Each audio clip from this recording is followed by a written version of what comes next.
বিসমিল্লাহির রহমানির রহিম। আসসালামু আলাইকুম, সকলকে স্বাগত জানাচ্ছি আবারও হার্ট ফেলিওরের পরবর্তী ভিডিওটিতে।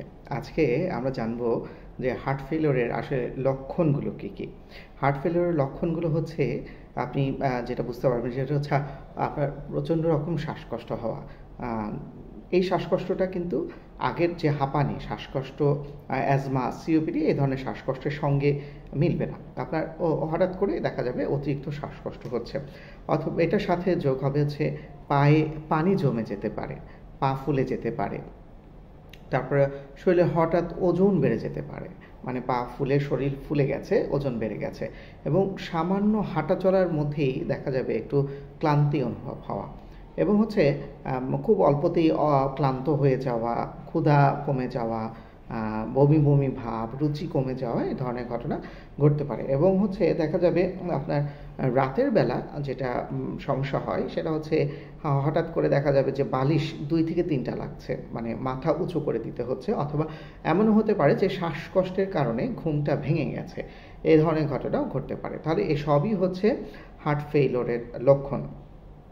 এখন আসি হচ্ছে এই হার্ট ফেলিওর রোগে আক্রান্ত হওয়ার ঝুঁকি যেসব কারণে বেড়ে থাকে, মানে আপনার যে রোগ থাকলে এই হার্ট ফেলিওরটা হতে পারে, সেটা হচ্ছে কী কারণ হতে পারে। যদি উচ্চ রক্তচাপ, হাইপারটেনশন থেকে থাকে, অতিরিক্ত কোলেস্টেরল, রক্তে কোলেস্টেরল থেকে থাকে, এবং তারপর ডায়াবেটিস যদি থাকে সেক্ষেত্রে হার্ট ফেলিওরের সম্ভাবনা বেড়ে যাবে। যে অনেক পেশেন্ট থাকে অনেক বেশি হেলদি, ওজন অনেক বেশি থাকে, স্থূল থাকে, তাদের ক্ষেত্রে এই হার্ট ফেলিওর হওয়ার সম্ভাবনা রয়ে গেছে। ধূমপান যারা করছেন, স্মোকার যারা শখ করে, অথবা অনেকে আছে পেশাগত কারণে, যেমন হচ্ছে অনেকে যারা কৃষক, বা অনেকে আছে জেলে, বা অনেকে আছে পরিবহন শ্রমিক, বা বিভিন্ন শ্রমজীবী পেশার মানুষ, আবার অনেকে আছে দুশ্চিন্তা কাটানোর জন্য শখ করে স্মোক করছেন, তাদের ক্ষেত্রেও এই ঝুঁকি বেড়ে যাবে। এবং হচ্ছে যারা অতিরিক্ত মদ্যপান করছেন, নেশা জাতীয় দ্রব্য সেবন করছেন, তাদের ক্ষেত্রে হার্ট ফেলিওরের সম্ভাবনা বেশি। শারীরিক পরিশ্রমী একদমই করছেন না, দেখা যাচ্ছে শুধু আমাদের দেখা যায় যে সেডেন্টারি লাইফস্টাইল আমাদের যাদের আছে, তো তাদের ক্ষেত্রে এই সম্ভাবনাটা বেড়ে যাবে। বিশেষ করে পূর্ববর্তী যদি হার্ট অ্যাটাক হয়ে থাকে তাদের ক্ষেত্রে তো এই সম্ভাবনাটা অনেক বেশি। হৃৎপিণ্ডের যদি রক্তনালীর কোনো ব্লক থেকে থাকে, এই ব্লকটা আসলে কীভাবে বোঝা যায় হচ্ছে একদম পারফেক্টলি বোঝা যায় হচ্ছে আসলে করোনারি অ্যানজিওগ্রামের মাধ্যমে।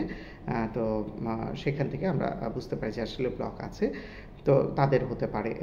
এবং গর্ভকালীন অনেক সময় হৃৎপিণ্ডের জটিলতা দেখা যায়, যেমন পোস্টপার্টাম, পেরিপার্টাম কার্ডিওমায়োপ্যাথি, এরকম কারণেও এই হার্ট ফেলিওর ডেভেলপ করতে পারে। এবং অনেক সময় দেখা যায় যে এ ধরনের পেশেন্টদের আমরা বাচ্চা, অনেক সময় প্রথম বেবির পরে সেকেন্ড বেবি নিতে আমরা নিরুৎসাহিত করি, কারণ অনেক সেকেন্ড বেবি বা থার্ড বেবি নিতে গেলে অনেকের জীবন আসলে সংকটাপন্ন হয়, এবং আমাদের পরিচিত অনেক পেশেন্টই দেখেছি যাদেরকে মানা করা হয়েছে তারা মারা গেছে।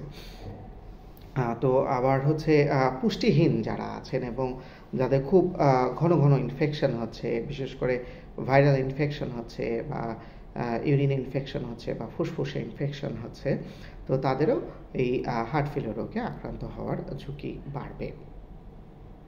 তবে এই হার্ট ফেলিওরের সাথে আরেকটা ব্যাপার হচ্ছে হার্ট অ্যাটাক। এই হার্ট অ্যাটাক, পূর্ববর্তী হার্ট অ্যাটাকেরও কিছু ঝুঁকি আছে, সেটা হচ্ছে এইগুলোর সাথে মিল রেখেই বলছি। সেটা হচ্ছে অলস, কর্মহীন, গতিহীন জীবনযাপন যারা করছেন, ফাস্ট ফুড বেশি খাচ্ছেন, অনিয়ন্ত্রিত উচ্চ রক্তচাপ, অনিয়ন্ত্রিত ডায়াবেটিস, অনিয়মিত ওষুধ খাওয়া বা ওষুধ ছেড়ে দেওয়া, তারপর অতিরিক্ত লবণ খাচ্ছেন যারা, ব্যথানাশক ওষুধ, স্টেরয়েড জাতীয় ওষুধ যারা বেশি খাচ্ছেন, জন্ম নিয়ন্ত্রণ বড়ি বা ইনজেকশন যারা গ্রহণ করছেন, বা অনেক সময় রক্ত শূন্যতা থেকে হতে পারে, এবং হচ্ছে বিভিন্ন ইনফেকশন থেকে হতে পারে, অলরেডি বলেছি। এখন হচ্ছে আপনার এই রোগ থেকে রোগ হয়ে যাবার পরে আপনাকে কিভাবে এটাকে মেনটেন করতে হবে বা আপনি সুস্থ থাকবেন, সেটা হচ্ছে আপনার চিকিৎসকের পরামর্শ অনুযায়ী আপনাকে ওষুধ তো সেবন করতেই হবে সেক্ষেত্রে, এবং আপনার জীবনযাপনে কিছু পরিবর্তন আনতে হবে। সেটা হচ্ছে পরিমিত তরল গ্রহণ করতে হবে। সেটা হচ্ছে পরিমিত তরল বলতে আবার যাদের হার্ট ফেলিওর ডেভেলপ করেছে তাদের কিন্তু অতিরিক্ত পানি খাওয়া যাবে না। একটা ডাক্তার একটা নির্দিষ্ট মাত্রা বলে দিবেন, হয়তো 1 লিটার, 1.5 লিটার বা 2 লিটার এভাবে। এবং অনেক আবার কিডনির রোগী যারা আছেন, সিকিডি পেশেন্ট যারা আছেন, তাদের ক্ষেত্রে আমরা একটা পানির নির্দিষ্ট একটা বলে দিই যে আপনার 1 লিটার বা 1.5 1.5 লিটারের বোতলে করে পানি খাবেন, এবং অনেক ক্ষেত্রে তরকারি ঝোল যেটা খাচ্ছেন বা ফ্রুট জুস যেটা খাচ্ছেন বা দুধ যেটা খাচ্ছেন, লিকুইড যে কোনো ধরনের লিকুইড জাতীয় চা কফি যেগুলো খাচ্ছেন ওগুলো কিন্তু এই তরলের হিসাবের মধ্যে চলে আসবে। সুতরাং আপনাকে আপনার চিকিৎসক যেটা বলবেন সেই পরিমাণ আপনি তরল পদার্থ খেতে পারবেন, এবং খাবারে অতিরিক্ত লবণ থেকে দূরে থাকতে হবে, এবং অতিরিক্ত লবণ জাতীয় খাবার বা প্যাকেট জাতীয় খাবার যেমন চিপস বা আপনার বোরহানি ফাস্টফুড, ক্যান ফুড বা ফলের সাথে লবণ ইত্যাদি, আপনার অতিরিক্ত লবণ দেহে প্রবেশ করলে আপনার হার্ট ফেলিওরটাকে অ্যাগ্রাভেট করবে। এবং মানসিক চাপ নিয়ন্ত্রণ করতে শিখতে হবে, সেটা মেডিটেশনের মাধ্যমে হোক, প্রার্থনার মাধ্যমে হোক। যে ধর্মের আছেন, মুসলিমরা নামাজ বেশি করে আদায় করতে পারেন, এবং অন্যান্য ধর্মের যারা আছেন আপনাদের ধর্ম অনুযায়ী মেডিটেশন বা ধ্যান করতে পারেন, এবং কিছু যোগ ব্যায়াম আছে সেগুলোকে কাজে লাগিয়ে এই হার্ট ফেলিওর মানসিক চাপকে নিয়ন্ত্রণ করে হার্ট ফেলিওরটাকে নিয়ন্ত্রণ করা সম্ভব, এবং ধূমপান বন্ধ করতে হবে। তো আজকে এ পর্যন্তই, ধন্যবাদ সবাইকে।